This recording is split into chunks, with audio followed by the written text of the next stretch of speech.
Salve galera, tudo bem com vocês? Hoje eu vou fazer um experimento de serigrafia um pouco diferente, usando uma marca chamada Ômega. Eu ganhei, né? Eles mandaram para mim fazer uma amostra, trabalhar com a tinta, ver o que eu acho. Vou fazer um experimento agora e em seguida eu mostro para vocês o resultado. Eu vou fazer um platisol, ela também trabalha com platisol. Ó. Esse é o platisol deles, relevo base cinza, e tem o prata também. Nós vamos fazer o prata, né, o prata cintilante da Ômega também. Nós vamos usar essa tela aqui no fio de 55 fios, né, a tela de 55 fios, e nós vamos estampar numa camiseta preta, beleza? Vamos lá? Pessoal, eu tô com essa tinta aqui, que é a tinta platisol da marca Ômega. Vou fazer um platisol, né, bem básico. Ele vamos fazer na cor prata, vamos bater o base e vamos fazer na cor prata. Nós vamos usar flash cure, tá? E nós vamos estampar nessa camiseta preta aqui, usando um quadro de madeira esticado com tecido de 55 fios, beleza? Vamos lá?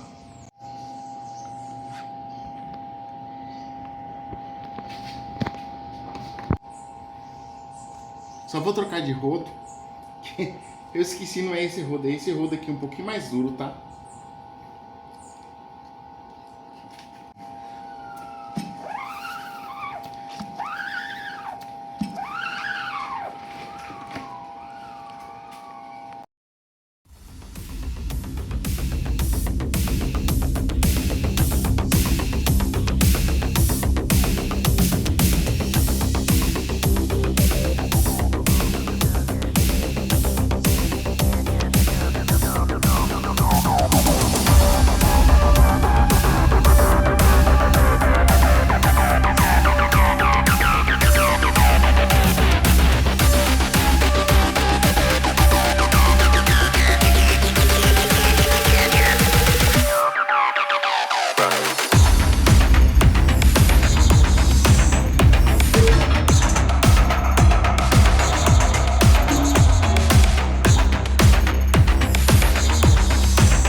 Tinta prata cintilante deles, da marca Ômega também. Ó.